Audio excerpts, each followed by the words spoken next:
Hello everyone. Today I am there in front of you once again, and today we are going to talk about the topic transportation in plants as well as in animals.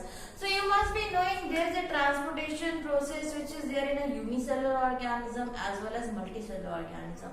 Unicellular organism is having all the mechanism within the same one cell, and when we are talking about the multicellular organism, then they are making the group of cells, that is the tissue. Then tissues are going to make the organ, then there will be the organ systems. So we are going to talk about the process in multicellular organism, those who are having the particular organ or the organ system so as to perform this work of transportation. See, transportation term itself is telling there is something which is getting transported from one place to another. In this one, we are going to see what are the things which need to be transported inside our body. So let's see what is transportation. It is basically a life process in which substance synthesized or absorbed. The substance may be synthesized over there or it may be absorbed from one place. It is going to be transported to the other place of the body. Means suppose it is going to be prepared in a particular part of the body and it is going to be transported to other. For example, water is absorbed with the help of roots, but it is going to be transported to the entire plant body, and whatever the food which is going to be synthesized inside the leaf in the process of photosynthesis, it need to be transported to the entire plant body up till their roots. So this is what is the introduction of the transportation.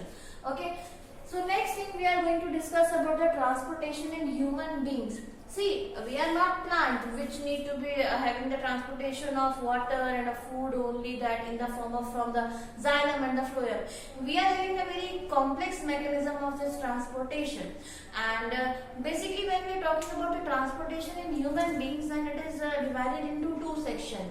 One is having the blood circulatory system, another is having the lymphatic system. Now let's see one by one. So various substances, what are the substances need to be transported? It is oxygen. See, oxygen transportation के लिए कौन सा system चाहिए? Respiratory system चाहिए. Carbon dioxide also need to be transported in the same system. Digested food need to be transported with the process of digestion. Whatever the nutrient component will be there, is going to be absorbed inside the blood and it is going to be transported.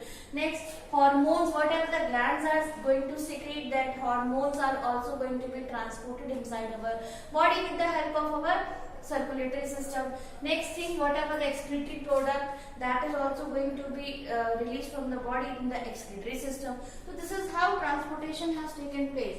And why this is happening inside the body, wherever the concentration is going to be increased, from that place, the area where the concentration will be less, it will be automatically start to be transporting over there. Okay. Next thing, human have two type of circulatory system. What are those two types? That is blood vascular system as well as lymphatic system. When we are talking about the blood vascular system, then it contains tubes which are filled with fluid. Fluid means some sort of liquid which is filled with a fluid to be transported from one place to another. And about its components, it comprises of heart.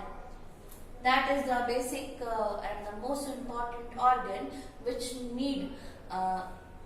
which is required by us so as to transport the materials. Then the organ which pump and receive the blood, that is heart, and other thing, blood vessels are there. Blood vessels basically arteries, veins and capillaries. Arteries carry pure blood or oxygenated.